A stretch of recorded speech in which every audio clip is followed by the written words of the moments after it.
Abel's Sunreaver was not stupid. Naive, maybe. Ignorant, sure. Autistic, absolutely. But stupid? Well, given how long it took him to realize he was technically a father. Maybe when the stars aligned. And with the connections he now had, align they would. Captain Noraktiel checked over his helm's autopilot settings one last time before the end of his shift. This was a stable, conflict-free region of space with nary an asteroid or gravity well in sight. But he didn't get to live this long by being careless. Satisfied, Noraktiel surrendered the helm to a watchcrab and retreated from the bridge.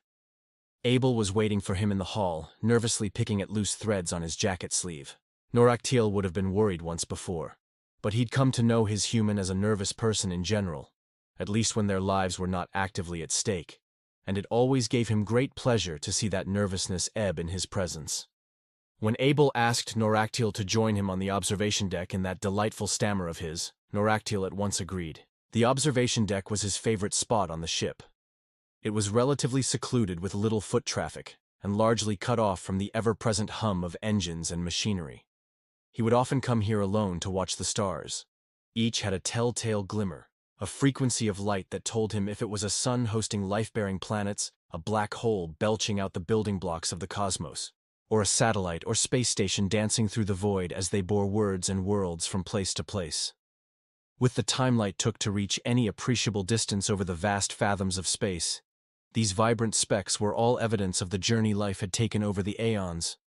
Sometimes, however, a more practical view was needed. Different sections of the observation deck's telescoping window could be calibrated to zoom in on individual regions of space independently, allowing a glimpse of the stars in their relative present. Abel reached out to a nearby control panel, while Noraktiel was still enraptured by the view, subtly shifting it to tonight's position. And tonight, the stars were dancing. Noraktiel watched as nimble satellites, space stations, and world ships alike raced across the void, straying from their usual routes.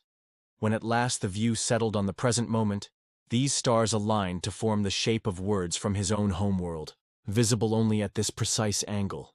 I love you, Noraktiel. Words failed him. Breath failed him. His legs nearly failed as well, were it not for the reassuring fleshy hand on his carapace and the shy smile on his human's face. He'd read about the grand gestures humans were capable of, but he never thought he would be on the receiving end of one. Maybe Noraktiel was just a tad stupid too. But now they could be stupid together.